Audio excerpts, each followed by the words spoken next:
Alors, la réalité des choses, c'est que je suis relativement béni. Kingston, ce n'est pas la fin du monde. Hmm, On a un petit peu d'accumulation d'eau, quelques arbres, des coupures électriques, mais nous ne sommes pas la région qui est la plus affectée. hmm, La région la plus affectée, ça va être l'ouest de l'île. Alors, Sainte-Élisabeth, Old Harbour, Westmoreland, Negril, Montego Bay, hmm, c'est hmm, vraiment une catastrophe. hmm. Toujours pas de bilan officiel humain. Est-ce que vous pouvez nous dire si, selon vous, il y a des pertes humaines, des victimes? Oui, alors avant l'ouragan, nous étions à 3 morts en préparation. Je pense qu'en ce moment, on parle peut-être d'environ 13, mais je suis pas tout à fait certain de mes D'accord. sources. Ouais. On est encore en train un peu de se remettre de tout cela. Quelle est l'urgence autour de vous, même si on a bien compris, vous disiez que Kingston n'était pas la ville la plus touchée, la région la plus touchée. Quels sont les besoins? Quelle est l'urgence? Nourriture, eau, donations monétaires.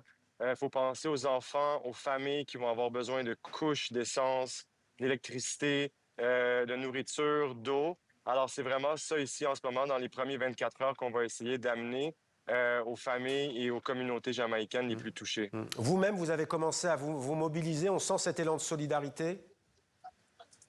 Exactement, oui. Ça fait plusieurs jours que je suis avec World Central Kitchen, en fait, José Andrés. Et puis, on est en train d'essayer de, tout de suite après cet appel, d'aller un peu en scouting et porter main forte, arriver avec un premier contact et amener de la nourriture aux gens pour un peu rassasier là, la faim, et etc. On a du mal, Mathieu Masson-Duceppe, forcément, quand on ne l'a pas vécu, 300 km par heure.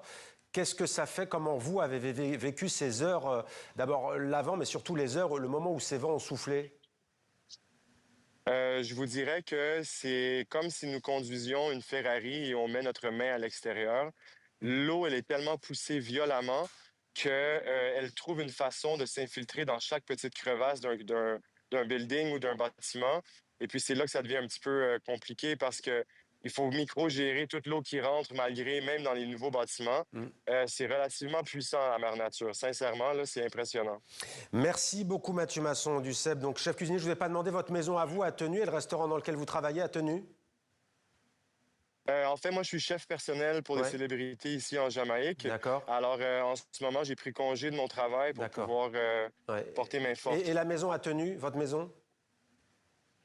Oui, oui, à part de l'eau et de l'électricité et quelques murs que je Ouais. devrais peinturer, ça va. Je peux pas me plaindre, Merci. honnêtement. Merci beaucoup, Mathieu Masson-Duceppe. On vous laisse donc retourner à vos actions de solidarité. Donc, voilà ce que l'on pouvait dire à l'heure qu'il est sur la situation en Jamaïque après le passage de cet ouragan baptisé Mélissa.